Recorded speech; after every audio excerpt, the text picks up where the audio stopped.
Good morning, good afternoon, and good evening, everybody. Whenever and wherever you are in the world listening to this, you are listening to episode 5 of the Race O'Clock podcast. To get ourselves started for this evening, I say this evening, you're going to be listening to this in the middle of the day, possibly. Maybe, that's when it's coming out, midday on Wednesday. But I'm recording this on Sunday evening. Sunday evening is starting to move across into Monday morning. It's one of those sorts of recording evenings, I'm afraid, which is good in some senses in that, I'm closer to the race. I can maybe remember more things off the top of my head that happened, more things we can talk about. But I'm, a bit delirious, a bit tired. And, of course, it's only going to be the law now that we're going to get a development and update to the Christian Horner Red Bull saga sometime between now and when this episode comes out on Wednesday. So I'm probably working with far out-of-date information by then. By then, it could be it's been announced that Helmut Marko is leaving the team, or Christian Horner is leaving the team, or maybe it's neither of them. Maybe the Thais have decided to sell their 51% stake to a Belgian man in a retirement home who is eating gruel. I don't know where that particular train of thought went. But as it is then, as per usual, we will set a 1-hour timer. And there it is. Away we go. So that is our clock for the Race O'Clock. Now, we did get a bit of feedback after last week's episode, which was that some people wanted the show to be longer.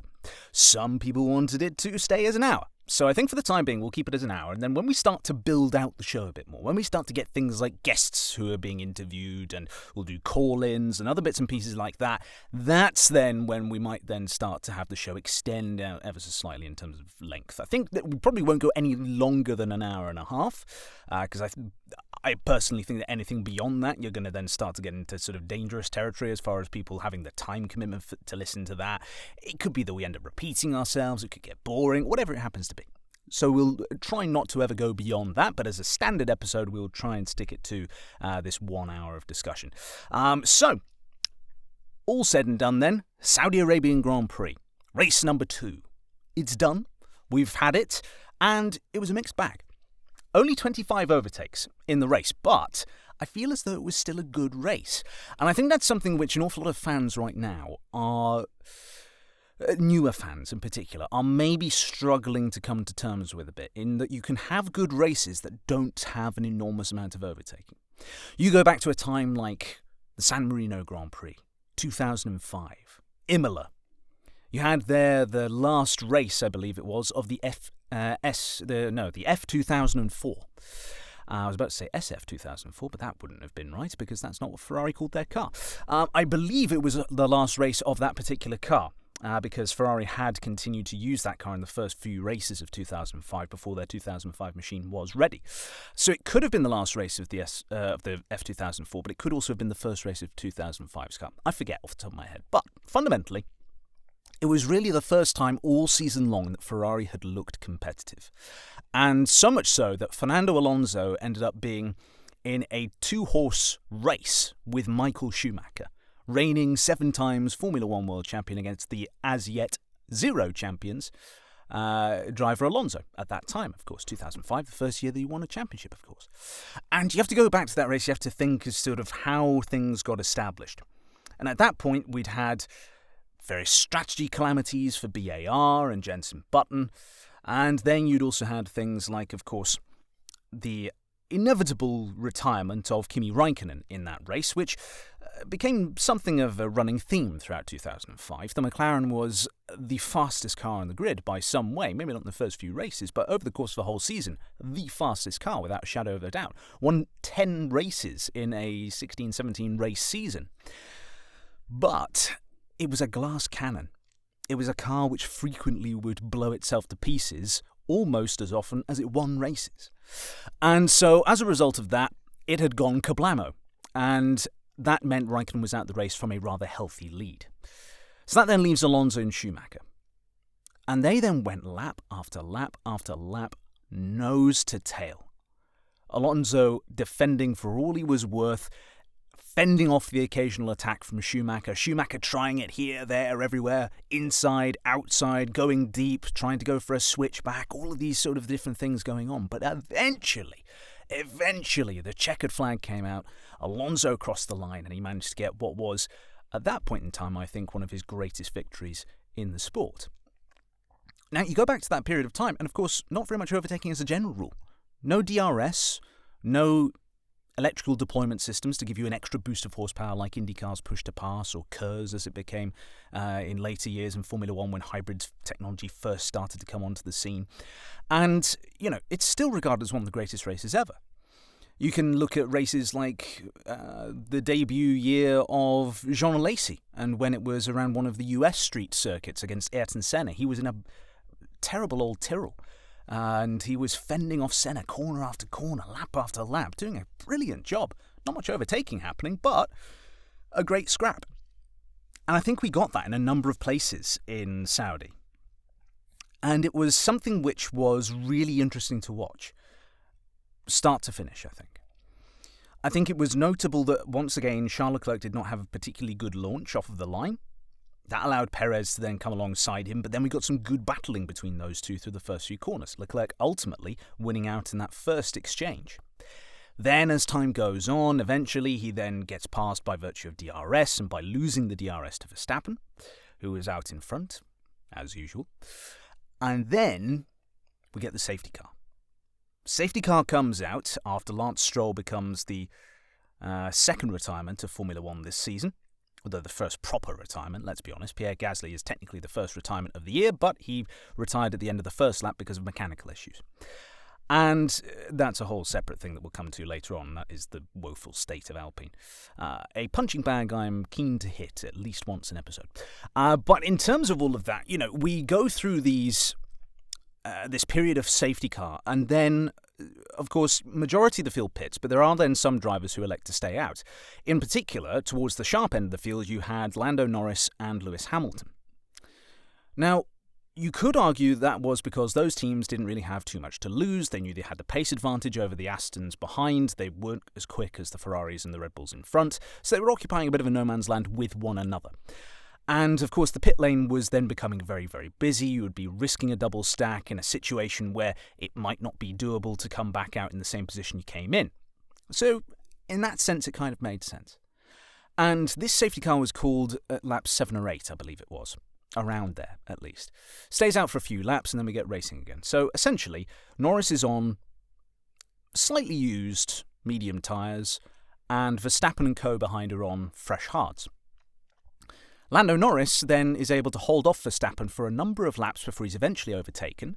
And then, despite the fact that on the safety car restarts, Sergio Perez was right there in third place, was following them along, and that whole duration of time, it then took Perez several laps to pass Lando. Now that tells me that maybe this year's Red Bull is not quite as adept at following and passing as it was last year. We didn't tend to see it too much last year. So often they'd be out in front, in the case of Verstappen at least, and then in the case of Perez, he would be qualifying far down, would overtake the lower down cars pretty easily and pretty handily, but then when he started to get towards the sharp end of the field, that's when life became a bit more difficult for him. But there would be certain track configurations, certain days where Perez was just performing better, where these things would then be a bit easier. And certainly following in that car of last year was a much easier task compared to everybody else. Following seems to have gotten more difficult again this year, and it's a compound effect year on year. And we've talked about this before. 2022, the new car rules come in. We get these new configurations of Formula One car that use tunneled floors for the first time since 1982, ground effect downforce attributing to a large bulk of, if not a majority, of the car's downforce, and so on and so forth. FIA then see porpoising. Teams complain about it, in particular Mercedes complains about it, and then rather than just putting in a rule that essentially polices it on its own, i.e. the metric that they introduced to be able to limit the amount of bouncing your car could experience, they then further make a change to then reduce the effectiveness of the floors by trimming the edges and raising the diffuser throat. Now, this then means that, yes, the teams were always going to pursue more overbody downforce generation methods, but by reducing the effectiveness of the floor, you move the ratio of downforce being produced more towards the overbody again, which then makes things more difficult to follow before teams start to add more performance to the cars in the overbody. Further to that, the FIA have not been enforcing the rules in the way in which they first described when these new cars came out. You remember back to when these rules were announced and when the first year of the rules came in as well, there was this idea that, as before in Formula One, you would have to obey the letter of the law. But in previous cases where the sport had obeyed the letter of the law but not the spirit of the law, i.e. the teams finding a loophole to be able to get around limitations in the rules, whereas previously the FIA was toothless and could do nothing about it, with this new set of regulations, they could. They could now ban things on the basis that they were against the spirit of the rules. And have they been doing that? Not really. They did for Aston Martin's rear wing solution in 2022, where they used the geometry of it to essentially create an end plate, or at least a raised end plate, which then gives you good pressure differentials and other bits and pieces. That's too deep a topic to go into right now. But ultimately, it then meant that, we see things like the cut-off end plates on the front wing that are generating outwash effect. You see things like the front wing slot adjusters, which are angled outwards to produce outwash, and other various tools and tricks and so on that the teams have been making use of, which, again, go against the spirit of the rules. In addition to that, I feel as though they didn't go far enough with Red Bull in terms of spirit of the rules, because last year, Red Bull were, for the majority of the season, suffering a penalty of a 10% reduction in their wind tunnel time, so 7% off of the maximum, because they started with 70% as the winning constructor. They then go down to 63%, and they were then producing their car in that limited wind tunnel time. But what Adrian Newey did was very cleverly, and you can't knock Red Bull for this, you've got to attack the FIA for this. Red Bull were then developing parts with the exception of essentially that were not included in their wind tunnel allocation time by virtue of the fact that they were in a different section of the rules. They were to do with the cooling apparatus and the housing of the cooling, i.e. the side pods and other bits and pieces, which then meant that they were able to go ahead and circumvent those particular wind tunnel allocation rules. At that point, the FIA should have just stepped in and gone, no, this is against the spirit of the rules. You know that you've got to reduce wind tunnel time, so we're going to say to you and to every other team that's trying this, no, not allowed to do that. I don't know which other teams have been benefiting from that, but Red Bull were certainly the ones to outwardly state that they'd benefited from that. And so the FIA should have stepped in. They should have done something to do that, but they didn't. And time and time again, it's happening. Now, I say all of this, and I've forgotten the point that I originally started on, if I'm being completely honest with you. But fundamentally, cars more difficult to follow this year. Red Bull in particular, there we go, I'm remembering back where we were now. So Red Bull may be struggling to get by a bit more than previously, or could just be that McLaren is that strong in the high-speed corners. That's something that we saw later on, of course, with Lewis Hamilton trying to chase and pass Lando in the last few laps of the race when they were both on soft tyres, because, of course, he would get really close into turn one, so close that Lando even did a bit of weaving and got a black and white flag for it. But then, of course, through Sector 1 and through some of those high-speed corners where you can really lean on the car if it's well set up to take those high-speed corners, the Mercedes was nowhere. It would go from about 0.3 behind Lando to then being over a second behind him, 1.2, 1.3 seconds back. And so that McLaren then is vicious in fast corners. These things are not necessarily mutually exclusive, however. It could be that, yes, the McLaren is incredible in high-speed corners, and also the Red Bull is struggling to follow cars more this year than it did last. They're both equally possible hypotheses. But when it comes to all of this, then, it also shows that Red Bull are not as unbeatable as people may have thought in pre-season. Certainly not right now. It could be that when they start to introduce their big upgrades later on in the season, they do become unbeatable. But at this point in the year, I can foresee that if Red Bull goes on a sort of standard trajectory of upgrades, if you like, or certainly the path and trajectory of upgrades that they took last season, they could be caught by summer break, for example. And then the latter half of the season, we could see some exciting fighting between teams for the top spot on the podium. But as it is right now, Red Bull is still very much the yardstick. But that gap is coming down. Remember back to the first race, we were looking at, whatever it was, I think 30-something seconds between Carlos Sainz, the first non-Red Bull car, and then the winning Max Verstappen. In fact, no, it wasn't quite as much as that, was it?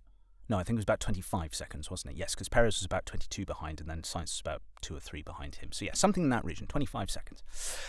This time, I believe it was about 17 seconds from Charles Leclerc up to Max Verstappen. Now, of course, the different types of circuit, yes, that's something that needs to be said. And also, yes, there was a safety car, which bunched the field back up together after the first 10 laps.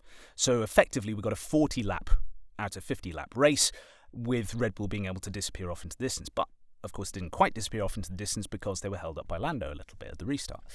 Now, these things all point to me that Red Bull have a car that, once again, like last year, works in all different corner configurations. They can work in high speed, they can work in low speed, like in Bahrain, and traction zones and things like that. And they also have decent, if not very good, straight line speed. However, that gap is coming down, significantly so. Fred Vasseur, team principal of Ferrari, was suggesting that, well, after looking at all of their data, they've been able to establish that now the time lost per lap was 0.4 of a second from Leclerc to Verstappen. Lap after lap after lap, 0.4 every single time. That then mounts up, of course, over 40 laps. But you compare it to the same circuit and the same two teams last year, and that gap then was 0.9 of a second. So Ferrari have brought it down by half, essentially. They've reduced the delta by half. Now, there is that old engineering law in that you put 90% of your effort in for 10% of the result, 10% of your effort in for 90% of the result. So the closer they get, the more difficult it's going to be to actually catch them. Unless, of course, the Ferrari has a higher ceiling potential in terms of upgrades and performance than the Red Bull does. If the Red Bull is closer to its ceiling than Ferrari is, then Ferrari will have an easier time putting more upgrades on to catch and potentially pass Red Bull than Red Bull will to scamper off and keep ahead of everybody. So these are all things that need to be sort of taken into account. We then saw, of course, as the race went on, that both Lando and Lewis were trading lap times with each other fairly consistently. I would say that towards the beginning of the stint, the McLaren was very much the car on the ascendancy, shall we say, and then towards the end of the stint is when Hamilton started to close back in. Now, whether that was Hamilton holding back initially to then have tyres to go and push later on in the stint, as we know he likes to do and has executed to great effect many, many times in the past, I don't know. We would have to ask him or ask Mercedes or look at data or whatever it happens to be. But certainly, when they then came back out the pits again, it was then looking pretty equal once more. And as discussed before, it was then the difference of the high-speed corners in Sector 1. That was really what was keeping Lando ahead. But it highlighted, I think, an important point for Formula 1 generally, and that is the tyres themselves. Formula 1's tyres, ever since Pirelli came in, really, if we're being honest, there have been the occasional seasons where this has not been the case, but pretty much since 2011 and Pirelli's arrival as sole tyre supplier in the sport, the tyres have not been up to standard. Now, some of that, yes, does come from old statements from Formula 1 as far as we want the tyres to do this. And particularly in the early part of Pirelli's tenure, that was, deliberate degradation of the tyres. Have them break down quickly. But ever since we moved to the wider cars, the wider tyres, the greater downforce that we saw in 2017 onwards, even through to the tyres of today, the tyres still maintain a great deal of thermal sensitivity, in that if you push them too much, then they go over a cliff. If you push them too hard too early in a stint, they go over a cliff much sooner. You can't use them later on, and all sorts of other bits and pieces. But they are now too durable for what Formula 1 right now is designed to be. And I think it's a wider problem with Formula 1 as a general thing, because so often in Formula 1 from a fan perspective, and I've discussed this before, but it's worth mentioning again, from a fan perspective, people look at things too much in isolation because human brains want to make everything nice and simple. We want to put something into a box and then we can understand it. Things like Mercedes' zero pod philosophy of the last couple of years. People looked at the side pods, they went, oh, well, it's because their side pods are a different shape, that's why they're not with Red Bull. They put more Red Bull-style side pods on in Monaco in 2023, and did that make them as quick as Red Bull? No, of course it didn't, because there's all these other things and systems and upgrades and bits and pieces on the car that talk to each other, and if you change one thing, it's not the magical silver bullet to then correct all of your woes and problems. Okay? It's just not the way it works. And in the same way in Formula 1, I think that our tyres and tyre rules in particular are not fit for purpose. Because with the tyres being so durable now, we've got a hard tyre that was probably able to do the entire race distance. We don't know because there was nobody who pitted at the end of lap 1 and then took those tyres to the end. But it certainly looked as though they could just push those tyres for forever and ever and ever and ever and not have a single problem. They were also pretty quick as a hard tyre as well, it must be said. There was also then the medium tyres, which could, of course, do over half the race distance before they then had to come off, mostly due to the fact they've got to change at least once during a race. And the softs then, the next tyre, well, they had significantly reduced life and they were able to act well for the first 2, 3, 4 laps of the stint, and then they fell off the cliff in terms of performance. If those softs had performed at the same sort of level of linearity in terms of pace over the course of a stint as the mediums and as the hards had done, then both Norris and Hamilton should have caught and passed Ollie Bearman, who we will discuss in a minute. But they didn't. They were quite a ways off of him by the end, and so it's then just one of these things where you've kind of got to sit and think, well, why is there such an enormous gulf in performance characteristics between these three compounds? And I think it's one of these things where in future, if Pirelli needs to be a bit more adventurous with the selection of the compounds. So often we see it's C123 or 345 or 234. It's always linear. I think that Pirelli should be making use of the fact that they've still apparently got 6 compounds of tyre. I thought that the C0 was going to be gotten rid of this year, but on their pre-race graphics it still showed the full range of tyres being C0 through to C5. So 6 compounds of tyre, put a step between each of them. Why ever not? Or at least put a step between the hard and then the medium and the soft. Those tyres should be quick tyres, or introduce a qualifying tyre, or something. There needs to be a little bit more in the way of variation between these tyres, because right now, as it is, if you go super hard in terms of the allocation, or if you generally, if you go harder in terms of the allocation of tyre, you seem to be able to get the tyre to work, but it never really dies in any way, shape, or form. But then if you want to put a softer grade of tyre on to catch those on a harder grade of tyre, then it just dies away long before it can be effectively used to catch up any delta lost from a later pit stop. So it's a frustrating thing. And it's also a frustrating thing as well that they need to use 2 different compounds. And I say that as a bit more of a knee-jerk thing. This is something which actually, if I sit and think about it critically, I could probably pull a load of threads apart in this argument that I'm about to make. And I know that. And Formula One rulemaking is not an easy business. I'm not suggesting it is. But at a brief moment of thought, you had that safety car on lap 7, 8, whatever it was. Lots of people in the field then went to a hard tyre. Made sense. But for those who stayed out on the mediums, they essentially, with the rules as they are right now, needed another safety car to be brought back into play in that race. Needed it. Because either they're going on to hards, which are not going to have the pace delta to be able to catch those on hards ahead of them, or they're going on softs, which, as described, went over the cliff and died very early. So what if they'd been able to go on to another set of mediums? Well, if they'd done that in the way in which the rules are now, they'd have been disqualified by the end of the race, because you need to have 2 different sets of dry compound tyre. But that tyre had proved something of a sweet spot for those drivers. They'd been able to take it over half race distance. It had maintained good pace, even after those drivers had been overtaken by cars on fresher hard tyres that hadn't degraded nearly as much. They were still able to keep with them for a reasonable amount of time. Lando Norris was able to actually open up a gap at the beginning of the stint, straight after the safety car was called in, to actually prevent Verstappen from having DRS initially, and was able to hold that for a good lap or 2. So, this was a situation where if you'd then allowed those drivers to go on to mediums again, then could have been quite an exciting finish to the race, because yes, they wouldn't have had quite as much peak performance, shall we say, as a soft, but they would have been able to maintain that performance for longer whilst pushing. And so that's something which would have been interesting to watch. Now, of course, this particular rule is something which is, it's all very well and good suggesting now, but as I say, I can pick a thread or 2 out of that argument with a bit of critical thinking. And right now, just off the top of my head, one of those things would be, well, what about the races where there's not a safety car? Then you'll just get every team in the field going medium, medium to the end of the race. Yeah, you would, which is why they need to go softer in the grades of tyre. The other rule that you could potentially have is say that every driver needs to use all 3 compounds in a race. So mandatory 2-stop.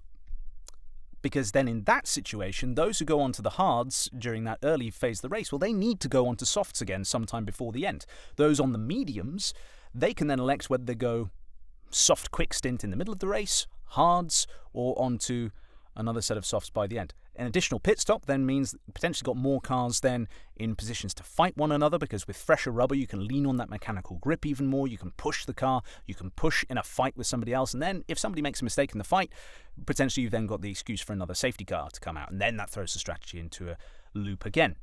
So it produces a series of interesting possibilities, essentially. But I feel as though we've talked about this a little bit too much. We are currently 24 minutes into the timer. So, yeah, maybe should be talking about other things. Let's talk then about elsewhere in the field then. So we've kind of discussed those first few teams. Oscar Piastri did very, very well as well today. I think it should... yesterday, for me. A few days ago now, for you listening. But, yes, he did very, very well indeed. I think that an awful lot of applause should be given to him, because I think that if it not for the McLaren seeming to struggle in overtaking the Mercedes of Lewis Hamilton, whether that was because Hamilton was quick in a straight line, whether that's because the McLaren was slow in a straight line, or what I suspect is that the hot air of the ambient conditions and then the hot air coming off the back of the Mercedes into the McLaren's engine cooling was then causing problems in terms of power output down the straights, or just the fact that Hamilton could just store up his energy all lap long and then deploy all of it on the DRS straights in order to keep himself ahead of Piastri. Whatever it happens to be, whatever the reason was that Piastri wasn't able to get the move done, I'm fairly confident if he'd been able to get the move done about the same time as Leclerc did on Hamilton, then he would have just simply followed Leclerc up the road. And then, of course, he would have reached the back of Norris. There would have been team orders to allow him through if Norris had, been overtaken by Leclerc as easily as he did. And then, of course, he'd have raced on and potentially fought for the podium with Charles Leclerc. And, there is less and less evidence now of Piastri's tyre preservation problems that seem to plague his rookie campaign. So I think that Piastri is really starting to look like a pretty sharp racing driver now in Formula 1. He's looked a sharp racing driver well before this, of course. You look at his Formula 2 or Formula 3 campaigns. Very, very good. I became a big fan of his at the Mugello Grand Prix of 2020 in Formula 3. Very, very good indeed behind the wheel there. But yeah, Piastri looking really, really solid. Should be applauded. Russell had a bit of an anonymous race, really. I think it's fair to say if things had worked out a bit more for his teammate and for Norris, then he would have looked a bit out of place. But as it is, he was still the leading Mercedes driver, as he has been for the first two races. I've seen an awful lot of suggestion that this means that Hamilton is now, rubbish or some such thing, and that Russell is now going to trounce him all of this year. It's been 2 races in a 24-race season, and let's be honest, Hamilton has never really been a driver to immediately hit the ground running. If he has, it's usually been an anomaly rather than the rule, if that makes sense. He tends to be somebody who can put up a decent enough fight in the first part of the season. Don't know what that word vomit was. And then towards the middle part of a season, he really starts to then be able to crank it up when he's more comfortable with the car and more used to it and knows where he can push it and so on. And then come the end of the season, he's got the endurance to be able to just keep pushing and fighting. He's got the mental resilience to keep on going and make relatively few mistakes.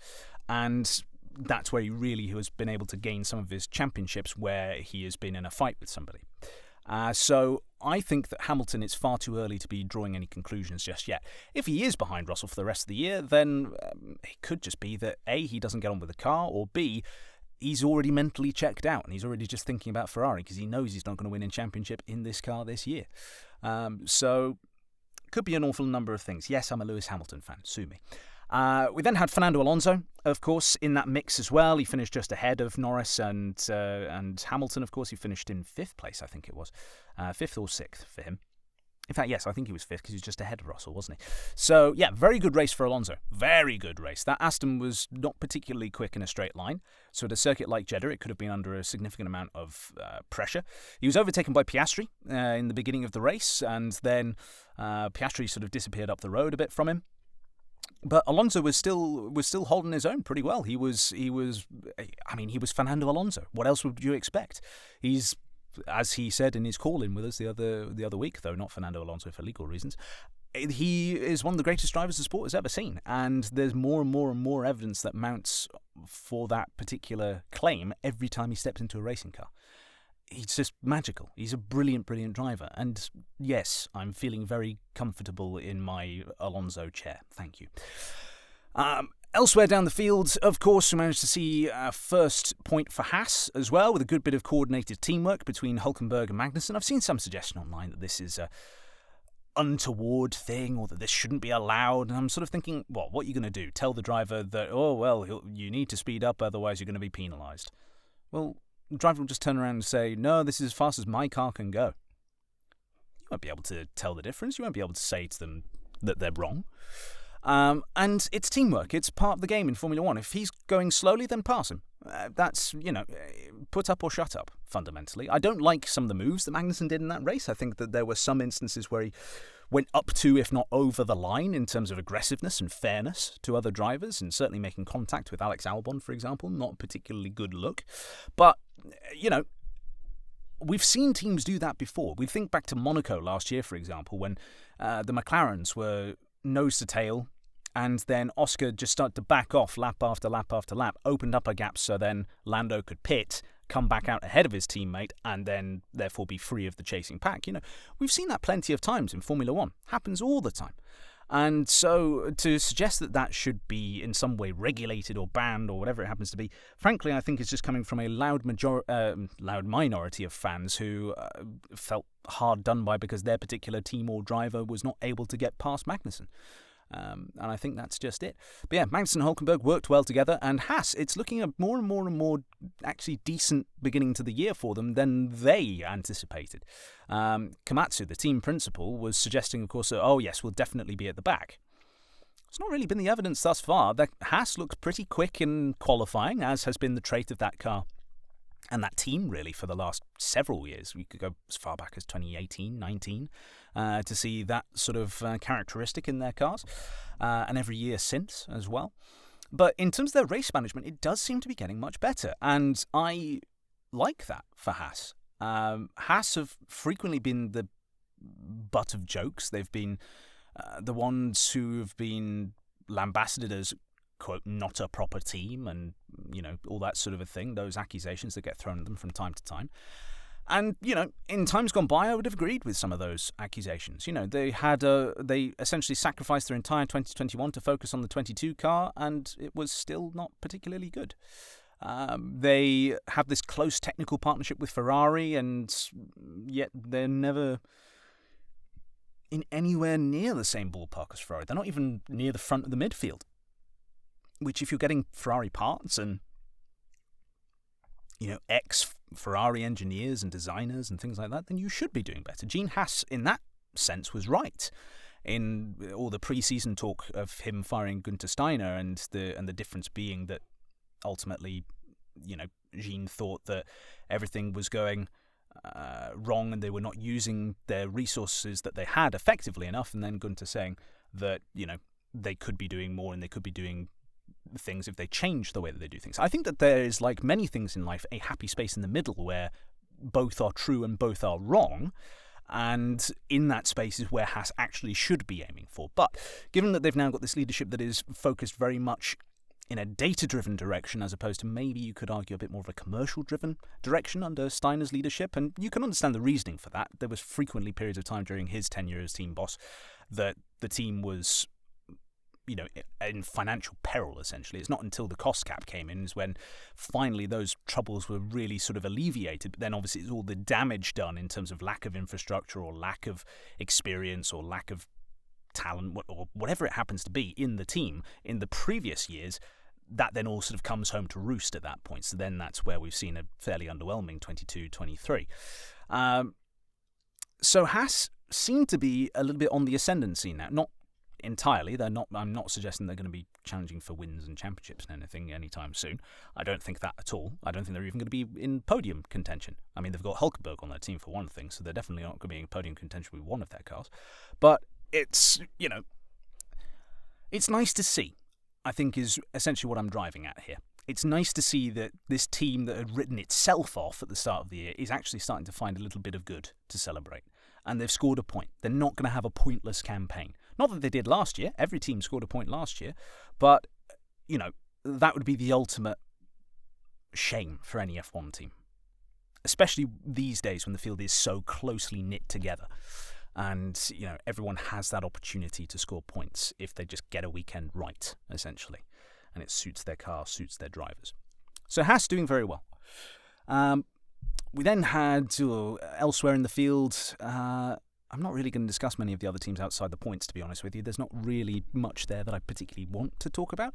There is the traditional let's give Alpine a bit of a punching session. And a punching is awfully accurate, isn't it? Because their shareholder, owner, whatever you want to call him, Anthony Joshua, had, of course, delivered quite the punching to Ngannou, I think his name is, the fighter that he'd been fighting the night before the Grand Prix. And then the next day, well, his team got a great big walloping as well. Gasly, first retirement of the year, as we said, retiring at the end of the first lap as a result of a mechanical issue. Why they didn't just bother to retire him on the formation lap, I have no idea. But not a good thing for Alpine at all. And then the one car they did have in the race, of course, Esteban Ocon, was in the DRS train. He was occasionally getting moves done, moving closer towards points, but I think the highest he got all race was, in terms of an actual legitimate place rather than just, cycle of pit stops and things like that, was 13th. And, it's not the position that any team wants to be in, of course. And it's the men and women who actually work in Alpine that I do feel a bit sorry for, and that's both in Enstone and in Viry as well, because the people in Viry, they may have ideas to improve the engine, but they're not allowed to by the regulations because we're in an engine freeze. They can install reliability upgrades, which, if they were being a bit more clandestine about it, they could end up installing some performance upgrades under the guise of reliability. And realistically, just by improving reliability, you can improve performance as well, because if the engine is more reliable, well, you can turn it up a bit more because there's less risk of it failing, and there you get more power out of it. But, these things all have their own processes and their own rules and other bits and pieces surrounding them, so I can understand why they are struggling to really make any real impact there. If I was Alpine at this point, from the engine side of things, I would not be focusing at all on these engines. Just manufacture them and deliver them to Enstone and focus just on producing a good Formula One engine again, like they did in the previous era in the V8s, like they did in the V10 era, like they did all the way back in the 90s and the sort of late 80s period as well, or through the 80s as well. The Renault Turbo was a perfectly good turbo engine. They were the ones who brought turbo power to Formula One at the end of the 70s, of course. So, Renault can build a good engine. They just need to remember how, essentially. There are a number of things that do work against them in that sense, in that, you look at Mercedes HPP or Red Bull powertrains that are both going to be based in the UK. Honda might have some engine facilities in the UK. They previously did, and then there were the things that got sold to Red Bull powertrains. But whether that's then, all going to be done from Japan, or whether there's going to be UK base, whatever it happens to be. If there is a UK base, then there's more UK bases for you there. UK workers in Formula One, certainly, if not in engineering as a whole, are paid less than their French counterparts. It's one of the reasons that Alain Prost kind of hated running the old Ligier team and buying it out as Prost. It was a great idea in the sense that, French world champion would take a French team and they would go and win races and win championships and so on. They took a French engine supplier as well in Peugeot. But the problem is that for, every pound you spend in the UK is going to be several euros over in France, because there's higher taxation, there is higher wages and higher demands of wages over there as well. Societally, of course, Brits are well known for basically just taking everything lying down. I mean, you look at the last 14 years of our government as one example of that. And then, in France, they have seemingly an inbuilt factory option inside of their DNA to protest when they see an injustice, which I quite admire about the French, actually. I wish that we were more like that in the UK, which I guess we will be at the general election if polling is to be believed. And yes, with an accent like this, I know a lot of people think that I'm a Tory. I'm not. I couldn't be further from one. But in terms of all of this, we are, we look at that difference there. And so Mercedes HPP based in Brixworth, RBPT based in Milton Keynes, potentially some Honda outfit based in the UK as well, somewhere near Aston Martin. These things then mean there is essentially an unequal platform. Interestingly enough, in relation to that, there is actually an interesting development in terms of the cost cap, and that is that Sauber have actually had an increase in their available cost cap versus everybody else because the wages in Switzerland are that much higher than the UK, France, and Italy, which is, of course, where all the other teams and engine suppliers and so on are based. Sauber being based in Switzerland, that then allows and affords them a bit of extra leeway so they can actually afford the engineers that they need.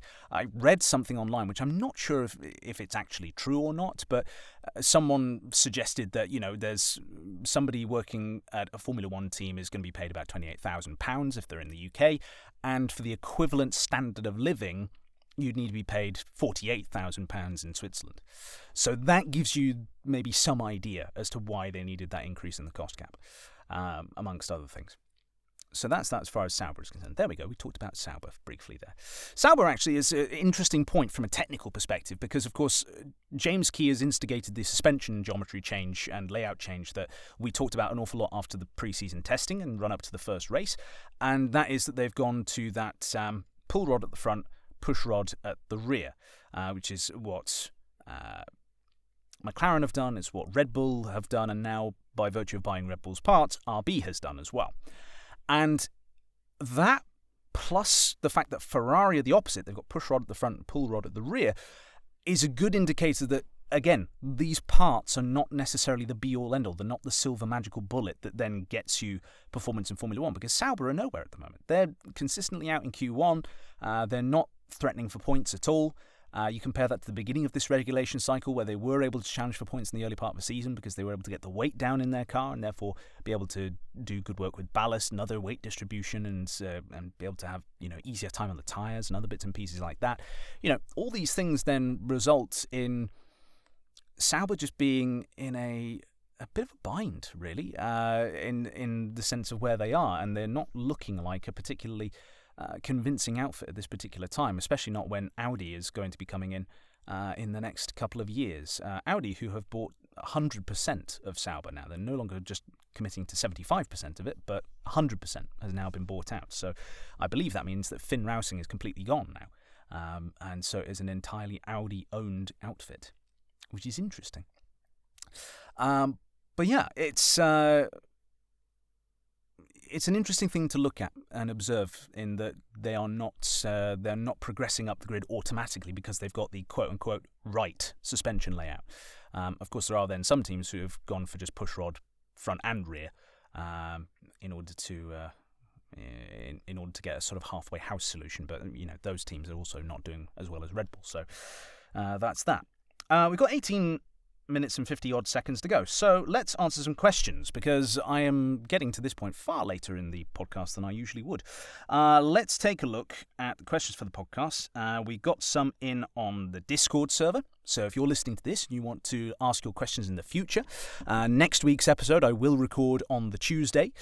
So not this Tuesday that by the time you listen to this will be yesterday, because, of course, that wouldn't make any sense, and that's when I'm going to be at the wedding, and I'm going to be very, very drunk. But the following Tuesday. However, we do have some questions in here, so if you join the Discord server, you can ask questions as well. The link for which will be in the description of this episode, whether you're listening to it on YouTube or on Spotify. And the first one comes from Patterson, saying, "Dear Daniel, please could you give some insight into what the drivers may be seeing on the screens that they pull down in front of them in the pits?" There's then a reply to that from Yeppe, friend of the show, who says Grey's Anatomy. So in addition to Dr. Grey, and I don't know, Patrick Swayze. Is that who it is? Who's in Grey's Anatomy? I don't know these things. My stepmom's a great big fan of Grey's Anatomy. But there we go. No, it's not Grey's Anatomy that they're watching. Well, actually, you never know. It might be. Maybe you got, Carlos is a great big fan of Grey's Anatomy, possibly. Who knows? And they just decide to put that on for him. No, what it tends to be is things can be cycled through depending on what the driver wants, needs, or is relevant to them. And an awful lot of the time you'll see things like the world feed, so what we're all watching on television, they will be able to see. They won't have the noise of any commentators or anything like that playing in their ears, but they'll be able to see all of that going on, which is why sometimes you'll see, a shot of some fans and then the corresponding support of those fans, if they're holding a banner or they've got T-shirts on or whatever it happens to be, will then cut to the driver, and then sometimes you'll see the driver react and give a wave or something like that. So that could be one thing that plays. Other things will then be general telemetry data, so things like seeing what all of the times are up and down the field. So seeing, okay, so I am in P4, and the drivers ahead of me are doing these times in sectors 1, 2, and 3, and therefore their total time is this. So I can see from this, I'm quicker than this driver in sector 1, quicker than this driver in sector 2, and quicker than this driver in sector 3, but then for the other sectors, I'm slower than them. Cool, that's where I need to improve. And then, of course, you can also see what's going on with the teams behind you. So, if there's a car behind you who's got a really quick final sector that is mostly straight, for example, then that is maybe something which you would be wanting to look at and be able to figure out, okay, so where these cars might be a threat, not just in qualifying, but also in the race itself. So that's stuff that they can look at. Then there'll be their own internal systems. Now, all the teams run their telemetry software. It's all the same software. It was developed by McLaren, and it was referred to as Marple internally, and possibly externally as well. I think it's referred to externally as Marple as well. Anyway, it's telemetry data that is available to all teams in Formula One. So this whole thing recently of AlphaTauri being re-signed as the clothing supplier of the FIA, there's no conflict of interest with clothing suppliers. There's also no conflict of interest in Formula One in the sense of teams using other teams' bits and pieces. I mean, obviously there is if it's IP theft, but you do have things like McLaren Applied Technologies, which I think is no longer part of McLaren, the F1 team's business anyway. But previously, when it was, every single team on the grid and in several other motorsport series use a McLaren ECU, engine control unit. Yet no one ever cries wolf about the conflict of interest there. Everyone uses this McLaren-designed telemetry software. Nobody cries about that either. I believe there are Magneti Marelli engine valves or some such thing that are now a standard part across engines. They were a sponsor of Ferrari for a long time. Nobody calls conflict of interest there. And so on and so forth, So that's that tangent anyway. But yes, so this Marple system, this telemetry software, this will then sit there in front of the drivers. They'll be able to request things like, where was I quick in these particular corners or this part of the circuit, whatever it happens to be. So these are the sorts of things that are being shown up on their screens. Also, sometimes, depending on the atmosphere in a team or what they're trying to achieve, whatever it happens to be, you'll then get the direct comparison to your teammates, because your teammate, of course, will then have the same car as you, most of the time the same or similar setup to you, and then you'll be able to see that in this corner you were quicker, in this corner you were slower, on this straight you were this and that, and blah, blah, blah, blah. These things all then allowing drivers, particularly those who like to essentially study up, can then go on and deliver a better lap by seeing what their teammate have done. So that's the sort of thing that you would see on there. We then have a question from Red saying, Dear Daniel, after Nick de Vries had a stellar race with Williams in 2022 and then sucked at AlphaTauri in 2023, are Bearman's chances for next year worse than they should be?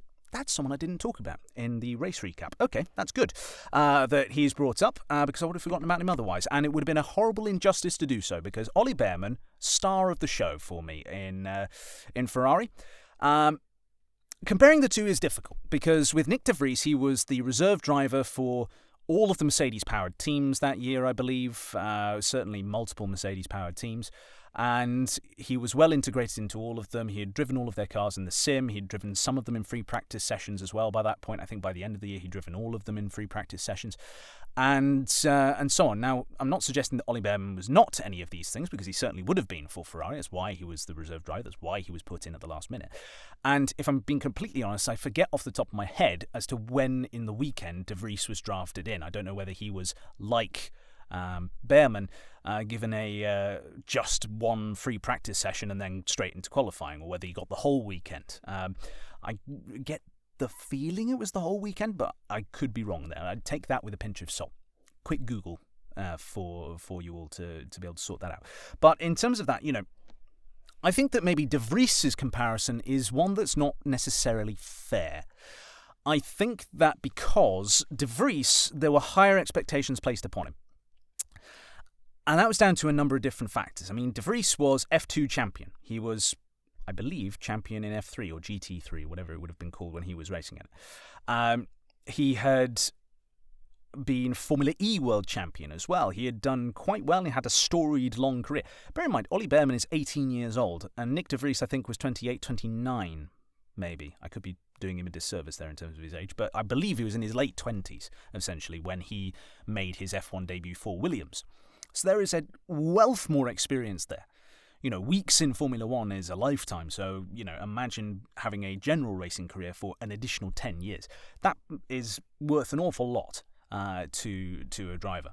So he comes in, he does that. He also did it at a circuit which, let's be honest, was tailor-made to the Williams of that year. That year's Williams, super slippery in a straight line. You're at Monza, the fastest high-speed circuit in the world, the temple of speed, as it is. And I say that as a road course style circuit before any IndyCar or NASCAR fans get upset with me that I'm suggesting that Monza is quicker than an oval. I know it's not, but that's not what we're talking about here. We're talking about corners that are both left and right. But it's one of these things where you watch De Vries' rise, and then you also look at where he ended up. He cut ties with Mercedes in order to take a deal with the Red Bull Academy, and therefore with AlphaTauri as it was then, RB as that team is today. And it was sink or swim, as we've seen at that RB team over the years. They've sacked so many young, promising drivers because they didn't perform well. They've relegated drivers. They've put them up. They've demoted them. They've done all sorts of things. They've not necessarily treated them well because they're constantly being compared to not just each other, but also to the major successes of the Red Bull program. So you're looking at your Sebastian Vettels and Max Verstappen as your sort of tier 1, and then tier 2 you'd be looking at maybe a sort of Daniel Ricciardo and possibly you'd be looking at maybe a Gasly or an Albon, maybe not for the time they were actually at Red Bull itself, but generally speaking over their careers, they've done some very good drives in less capable machinery, shall we say. So, these things all sort of compound and come together and then give you this sort of awkward situation that we then saw with De Vries last year. And his sacking. The other thing as well with the De Vries comparison is that, he then ultimately was in the way of getting Daniel Ricciardo back into a race seat, which again, Christian Horner is, and it's something which people really, really underestimate an awful lot, I think, in that is his sentimentality for Daniel Ricciardo. Drive to Survive, as much as I like and dislike that show, especially in its more modern format. I think when it first launched, it was better. But with that particular show, it demonstrates in the latest series that Horner's favourite driver is Daniel Ricciardo. It's not his current world champion, and multiple world champion at that. It is Daniel Ricciardo. And so the notion that, De Vries had an equal opportunity, shall we say, is not quite fair, I think. Fair not just to De Vries, but neither fair to Ollie Bearman in this example as well. Now, yes, the Ferrari was the second best car, and he didn't finish in third or fourth, but he did jump in at the last minute and then go well. Now, I think that what's a really a better comparison, more appropriate comparison, shall we say, is the comparison between not De Vries and Bearman, but Lawson and Bearman. Lawson was able to jump in and against a relatively experienced teammate, Yuki Tsunoda. I think last year was Tsunoda's third year in Formula One, I want to say. He was able to out-qualify him, he was able to out-race him, and he was able to do very, very well indeed. And you look at that after a similar situation, really. He had FP3 and quali, and that was it. He was straight in the car. That first race at Zandvoort, not massively impressive in and of itself, but when you took that context into account, it was very impressive indeed. And he was a long way off Tsunoda, I think, in that first race as well. Then, as he gets more used to the car and he can bed in and start to be more confident with it and push it more, he then, in those subsequent races when he was still filling in for Ricciardo, was able to then start to out-qualify and out-race his teammate. Now, I'm not suggesting for a moment that Ollie Bearman, if you put him into that Ferrari for the next race in Australia, would suddenly be out-qualifying and outperforming Charles Leclerc. I don't think that's going to happen. But in terms of that, he's jumped into a car that he is not familiar with. He's never driven Formula One before, outside of testing, maybe, but certainly never in a race scenario, never in a competitive event. And he's jumped in and he's done a very, very good job. And he's been able to keep his pace up. I think he did a personal best on his final lap as well, in order to try and keep Hamilton and Norris from catching and passing him, and so on. And yeah, very, very respectable job. So going back to the question, which Red asked, in terms of are Bearman's chances for next year worse than they should be? He also said love red as well, so if everyone could start signing off their messages with love, that would be wonderful. But in terms of that, are his chances worse?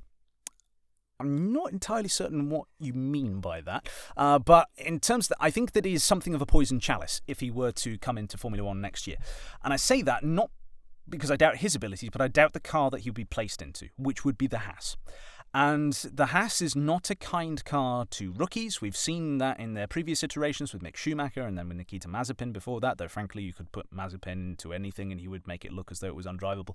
And, you know, it was a...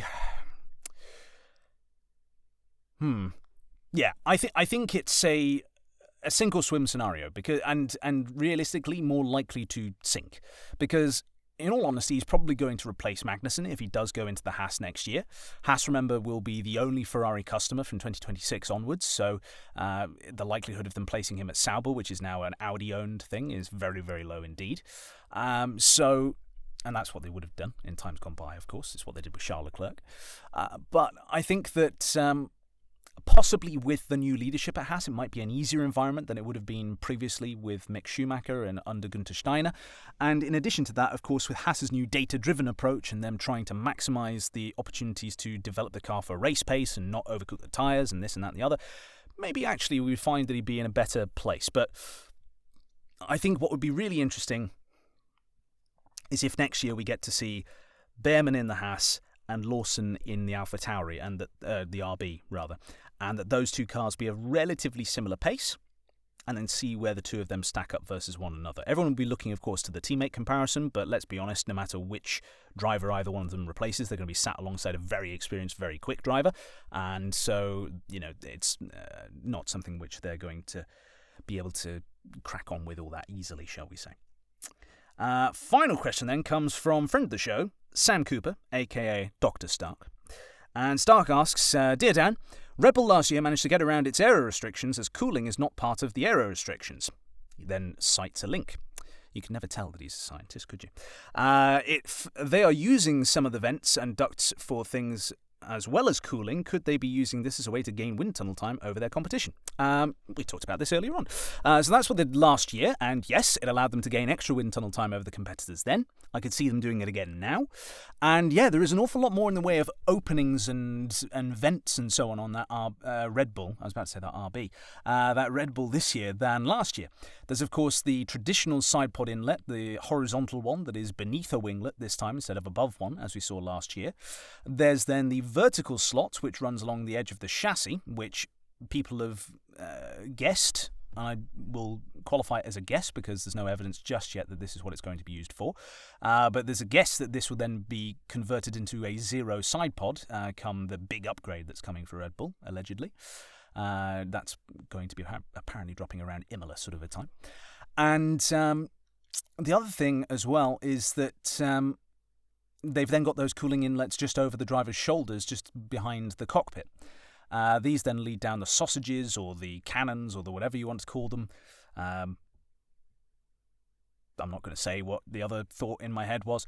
But they then travel down towards the back end of the car, and there's some thought that there's some Adrian Newey blown mechanic going on in there where it sort of blows the air down into that area between the beam wing and the main rear wing and main plane, and then that's creating either extra downforce or lower drag or whatever it happens to be.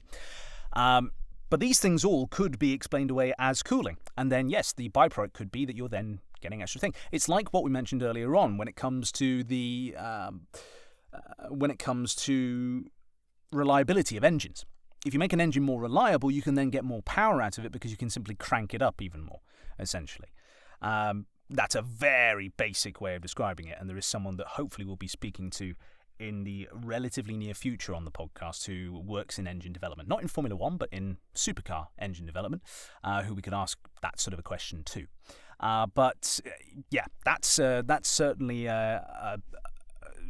it could be a way in which they are continuing to gain time and gain aerodynamic advantage. The other side of that particular coin, though, if we flip it over, is that it could also be how they have actually now lost aerodynamic wind tunnel advantage over other teams because they revealed to the press that was how they were gaining extra wind tunnel time, was by using these cooling systems as a way of doing it. Now, of course, other teams don't have, on the surface at least, as many cooling ducts and inlets and other bits and pieces to be able to manipulate, but they could always introduce them into their solution. Maybe not in the same places. Some of these places on the Red Bull might be an architectural thing that you can't change without a new chassis, but there would be some things which I would imagine other teams would be able to copy, or they'd be able to make their own creations and solutions, which of course Formula One teams do very frequently. And so it could actually be that the advantage gained last year is now nullified because other teams are now doing the same thing. And, in terms of that, there's also the possibility that, some of these areas on the Red Bull are genuinely for cooling and for nothing else. There's certainly aerodynamic benefit to be gained by having good, efficient cooling. And one of these things, last thing before the timer runs out, we've got a minute and a half to go here before the timer runs out. But one example would be that with the vertical side pod inlet that they've got along the edge of the chassis, that's essentially, one thing that could be doing, in addition to cooling or whatever else it's there for, is that it's collecting a lot of the, what best way to describe it? Essentially stale air that is sort of getting trapped along the side of the chassis ahead of where that duct is, and then usually that would then create essentially a slowdown of air, I believe it is, or it's something to that effect, where essentially the air flowing down the side of the body of the car becomes trapped in that area and sort of a bit more stagnant in the flow, which then means, of course, that things like the undercut under the side pod and then the other airflow structures and things you're trying to set up for performance further down the car then become inhibited. If you've got that entry, though, that vertical slot on the edge of the chassis, then all of that stagnant air that would get all caught up and trapped up alongside the edge of the side pod, that now just has a clear, easy exit path to go down. So that could be one example there of what that is being used for. Of course, these things are very technical, very complex and very intricate, and we don't have access to their files to be able to see these things. So I think that, it's something to talk about and something to look into more in the future when these things come out. If we end up getting a big crash from Red Bull at some point in the future, which of course I would never wish upon a driver, but if it happens, then maybe we'll end up seeing a little bit more under the skin of what's going on. And there is our timer. So that is 1 hour from when I got it started off. We can all breathe a sigh of relief now. I can breathe a sigh of relief, certainly, because it's now 3 minutes past 1 on Monday the 11th of March for me. Not for you, dear listener, but of course for me it is. And I'm going to get to bed relatively soon. I'm going to do a little quick edit on this to make sure that everything sounds good and we have all the videos lined up for the YouTube version and everything else. But then I'm going to hit my scratcher. I'm going to get some sleep, and then I'm going to travel up to Manchester tomorrow, or today, I guess. And then on Tuesday, I'm going to get very drunk. So please do let me know on Wednesday when you've listened to this, or Thursday, or whenever it happens to be. Please tweet us at RaceO'ClockPod. Please comment on our Instagram posts at RaceO'ClockPod. And then, of course, leave answers to the Q&As and the polls and other things on Spotify. If you're on YouTube, leave a comment, like the video, subscribe, all this sort of thing, yada, yada, yada, and we will get to discuss some more stuff. Of course, it's going to be a break week for Formula One next week. We are not going straight to Melbourne after Saudi Arabia, so we'll do a bit of a deep dive on any news that has come out in the intervening week. As I suspect, we are probably going to hear more of the Red Bull drama between now, certainly between me recording now on Sunday night, Monday morning, and then Wednesday by the time this is released, but also in between those two episodes, I think that also we'll see some further developments. So these are all things to come, and we'll also do, maybe that's the episode to roll out my 5-step plan to fix Formula One. But we'll wait and see on that one. But in the meantime, I've been Daniel Gilligan. This has been the Race O'Clock podcast. Thank you very, very much for watching or listening, depending on which platform you're on. And we will see you next time. But for now, good morning, good afternoon, and good night.